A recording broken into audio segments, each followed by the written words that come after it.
La Genèse, chapitre 5. Voici le livre de la postérité d'Adam. Lorsque Dieu créa l'homme, il le fit à la ressemblance de Dieu. Il créa l'homme et la femme, il les bénit, et il les appela du nom d'homme, lorsqu'ils furent créés. Adam, âgé de 130 ans, engendra un fils à sa ressemblance, selon son image, et il lui donna le nom de Seth. Les jours d'Adam après la naissance de Seth furent de 800 ans, et il engendra des fils et des filles. Tous les jours qu'Adam vécut furent de 930 ans, puis il mourut. Seth, âgé de 105 ans, engendra Énoch. Seth vécut après la naissance d'Énoch 807 ans, et il engendra des fils et des filles. Tous les jours de Seth furent de 912 ans, puis il mourut. Énoch, âgé de 90 ans, engendra Kénan. Énoch vécut après la naissance de Kénan 815 ans, et il engendra des fils et des filles. Tous les jours d'Énoch furent de 905 ans, puis il mourut. Kénan, âgé de 70 ans, engendra Mahalalel. Kénan vécut après la naissance de Mahalalel 840 ans, et il engendra des fils et des filles. Tous les jours de Kénan furent de 910 ans, puis il mourut. Mahalalel, âgé de 65 ans, engendra Jéred. Mahalalel vécut après la naissance de Jéred 830 ans, et il engendra des fils et des filles. Tous les jours de Mahalalel furent de 895 ans, puis il mourut. Jéred, âgé de 162 ans, engendra Énoch. Jéred vécut, après la naissance d'Énoch, 800 ans, et il engendra des fils et des filles. Tous les jours de Jéred furent de 962 ans, puis il mourut. Énoch, âgé de 65 ans, engendra Méthusélah. Énoch, après la naissance de Méthusélah, marcha avec Dieu 300 ans, et il engendra des fils et des filles. Tous les jours d'Énoch furent de 365 ans. Énoch marcha avec Dieu, puis il ne fut plus, parce que Dieu le prit. Méthusélah, âgé de 187 ans, engendra Lémec. Méthusélah vécut après la naissance de Lémec 782 ans, et il engendra des fils et des filles. Tous les jours de Méthusélah furent de 969 ans, puis il mourut. Lémec, âgé de 182 ans, engendra un fils. Il lui donna le nom de Noé en disant « Celui-ci nous consolera de nos fatigues et du travail pénible de nos mains provenant de cette terre que l'Éternel a maudite. » Lémec vécut après la naissance de Noé 595 ans, et il engendra des fils et des filles. Tous les jours de Lémec furent de 777 ans, puis il mourut. Noé, âgé de 500 ans, engendra Sem, Cham et Japheth. La Genèse, chapitre 6. Lorsque les hommes eurent commencé à se multiplier sur la face de la terre, et que des filles leur furent nées, les fils de Dieu virent que les filles des hommes étaient belles, et ils en prirent pour femmes parmi toutes celles qu'ils choisirent. Alors l'Éternel dit, « Mon esprit ne restera pas à toujours dans l'homme, car l'homme n'est que chair, et ses jours seront de 120 ans. » Les géants étaient sur la terre en ces temps-là, après que les fils de Dieu furent venus vers les filles des hommes, et qu'elles leur eurent donné des enfants. Ce sont ces héros qui furent fameux dans l'Antiquité. L'Éternel vit que la méchanceté des hommes était grande sur la terre, et que toutes les pensées de leur cœur se portaient chaque jour uniquement vers le mal. L'Éternel se repentit d'avoir fait l'homme sur la terre, et il fut affligé en son cœur. Et l'Éternel dit, « J'exterminerai de la face de la terre l'homme que j'ai créé, depuis l'homme jusqu'au bétail, aux reptiles et aux oiseaux du ciel, car je me repens de les avoir faits. » Mais Noé trouva grâce aux yeux de l'Éternel. Voici la postérité de Noé. Noé était un homme juste et intègre dans son temps. Noé marchait avec Dieu. Noé engendra 3 fils, Sem, Cham et Japheth. La terre était corrompue devant Dieu. La terre était pleine de violence. Dieu regarda la terre, et voici, elle était corrompue, car toute chair avait corrompu sa voie sur la terre. Alors Dieu dit à Noé, « La fin de toute chair est arrêtée par devers moi, car ils ont rempli la terre de violence. Voici, je vais les détruire avec la terre. Fais-toi une arche de bois de gophée.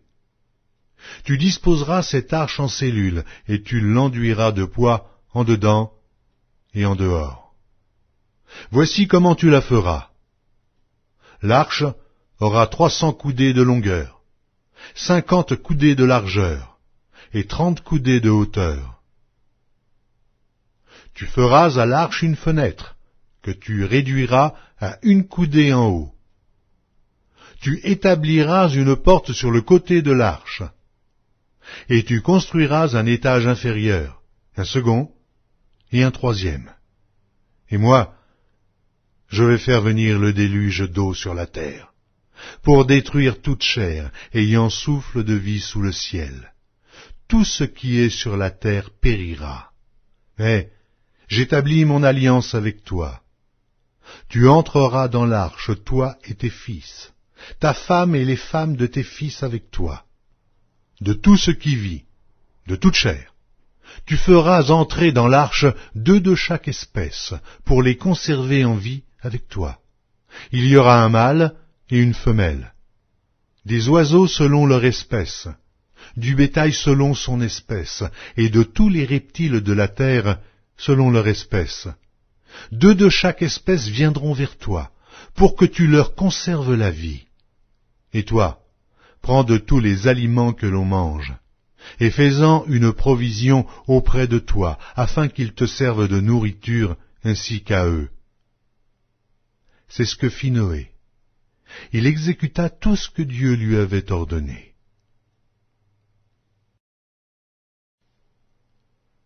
La Genèse, chapitre 7. L'Éternel dit à Noé, « Entre dans l'arche, toi et toute ta maison, car je t'ai vu juste devant moi parmi cette génération. Tu prendras auprès de toi 7 couples de tous les animaux purs, le mâle et sa femelle, une paire des animaux qui ne sont pas purs, le mâle et sa femelle, 7 couples aussi des oiseaux du ciel, mâle et femelle, afin de conserver leur race en vie sur la face de toute la terre. Car encore 7 jours, et je ferai pleuvoir sur la terre 40 jours et 40 nuits, et j'exterminerai de la face de la terre tous les êtres que j'ai faits. » Noé exécuta tout ce que l'Éternel lui avait ordonné. Noé avait 600 ans lorsque le déluge d'eau fut sur la terre. Et Noé entra dans l'arche avec ses fils, sa femme, et les femmes de ses fils, pour échapper aux eaux du déluge. D'entre les animaux purs et les animaux qui ne sont pas purs, les oiseaux et tout ce qui se meut sur la terre, il entra dans l'arche auprès de Noé 2 à 2, un mâle et une femelle, comme Dieu l'avait ordonné à Noé. 7 jours après, les eaux du déluge furent sur la terre.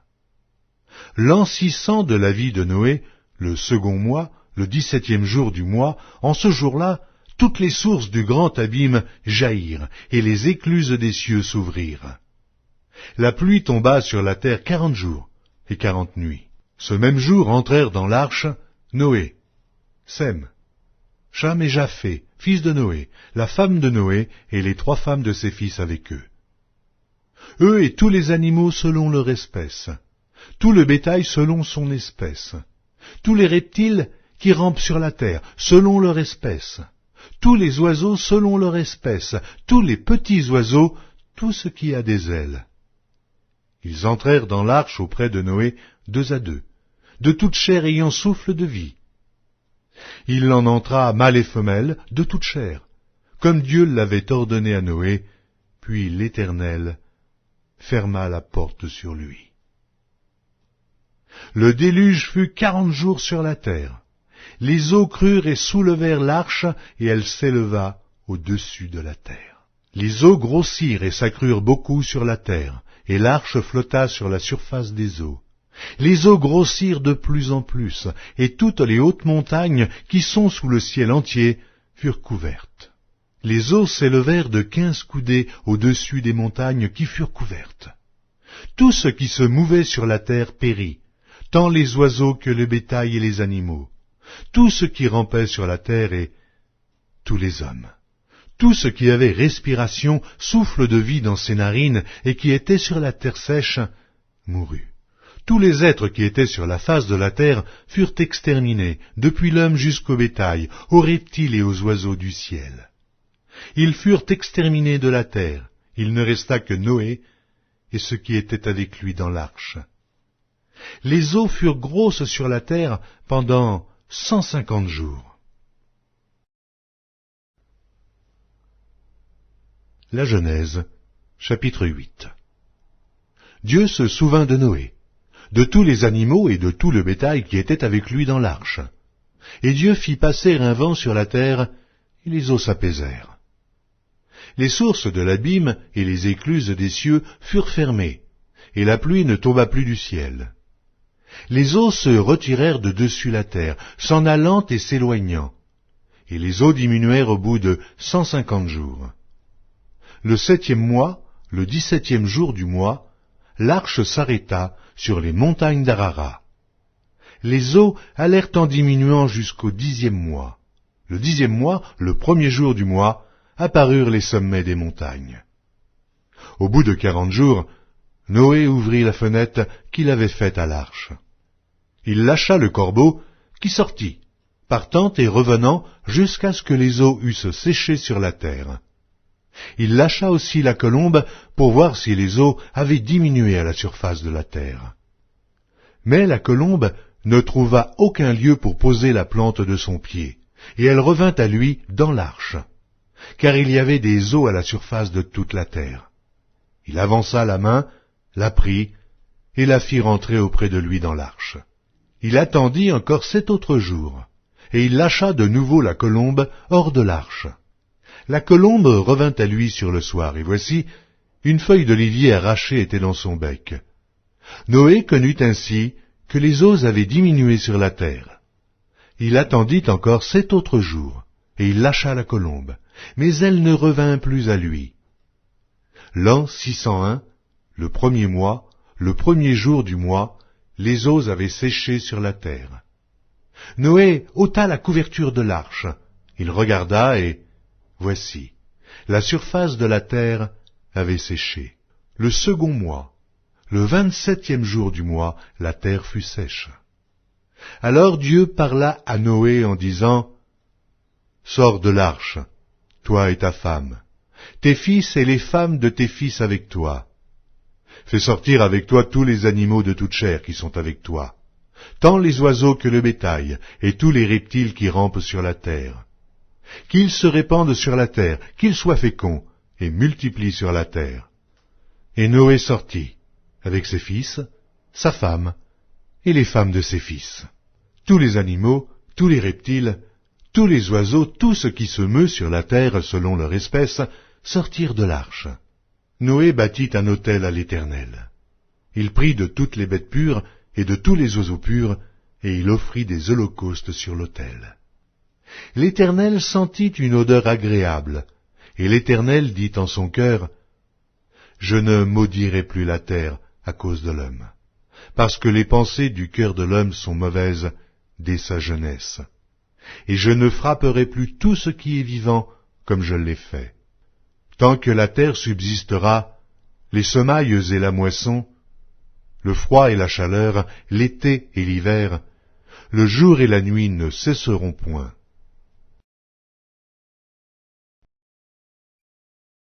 Psaume 3. Ô Éternel, que mes ennemis sont nombreux, quelle multitude se lève contre moi! Combien qui disent à mon sujet, plus de salut pour lui auprès de Dieu. Mais toi, ô Éternel, tu es mon bouclier, tu es ma gloire, et tu relèves ma tête. De ma voix je crie à l'Éternel, et il me répond de sa montagne sainte. Je me couche et je m'endors. Je me réveille car l'Éternel est mon soutien. Je ne crains pas les myriades de peuples qui m'assiègent de toutes parts. Lève-toi, Éternel, sauve-moi, mon Dieu, car tu frappes à la joue tous mes ennemis, tu brises les dents des méchants. Le salut est auprès de l'Éternel, que ta bénédiction soit sur ton peuple.